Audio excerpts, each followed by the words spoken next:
தாய் எழுந்து நடனமாடினாள். அவ தள்ளாத கிழவியை போல் நடனமாடினாள்.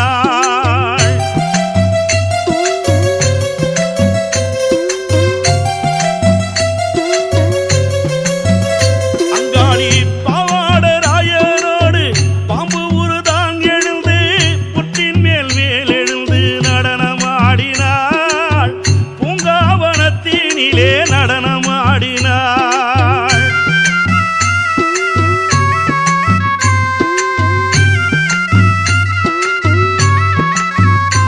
அவ சுடலையில் கோயில் கொண்டு நடலையாளும் காளியவ சூலம் பிரம்பெடுத்து நடனமாடினாள்.